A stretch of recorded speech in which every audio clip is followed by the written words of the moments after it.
Salut, lundi 7 octobre 2024, donc le 7, la commémoration. Donc vraiment, je fais un petit passage vite fait, vous le reconnaissez?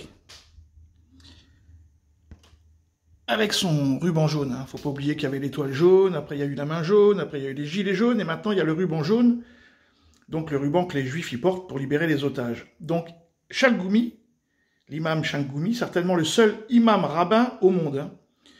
Parce que sur les autres, là, vous voyez, eux, ils l'ont pas, lui, il l'a pas non plus, elle l'a pas, il n'y a que lui qui l'a. Et il y a d'autres personnes sur le plateau, il y a Chouraki, il y a la Salman, là, les bêtes, cette nana, c'est un truc de fou. Eux, ils l'ont, c'est normal, ils sont juifs. Pourquoi un imam, il porte le symbole de Netanyahou et tout ça? Ben parce que c'est un imam rabbin. Donc écoutez ce qu'il dit. Alors évidemment, il faut les comparer dans le dictionnaire. Vous avez donc le chrétien avec le christianisme, c'est pas un problème. Vous avez les juifs et le judaïsme, c'est pas un problème. Et puis vous avez l'islam et l'islamisme, et là tout d'un coup ça pose un problème. C'est étonnant, hein. Alors que islamisme, dictionnaire, hein, donc c'est le isme de l'islam, donc c'est ceux qui attentent à l'islam, c'est ceux qui, voilà quoi. Islamiste, celui qui pratique l'islam. Islamisme, c'est ce qui engendre l'islam, enfin ce qui a à voir avec l'islam. Et donc du coup c'est pas un problème. Le problème c'est les gens qui utilisent l'islamisme, entre autres. Et lui, voilà ce qu'il dit. Par ce projet, la lutte contre l'islamisme. Il faut libérer l'islam de l'islamisme. C'est mon livre, le dernier livre. Et il faut donner des moyens.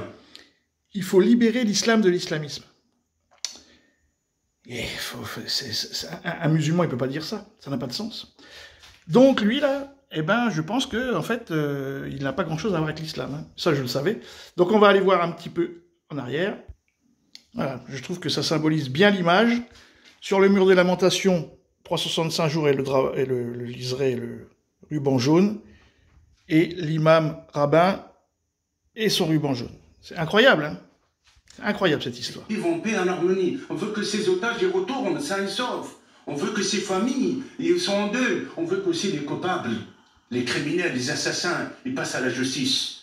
Ils baissent aussi, ils renoncent à ça. Je pense que ça, c'est un combat et un rêve. Un rêve. Eh ben, donc, c'est pas Martin Luther King. Hein. Donc, comme je vous disais, les deux seuls qui ont le ruban jaune, la Salman et le Chouraki. Alors, lui était reparti en Israël, il en avait marre de la France, il travaillait sur Israël 24, et puis en fin de compte, il est ici, hein, comme tout le monde. Voilà, les amis. Salut!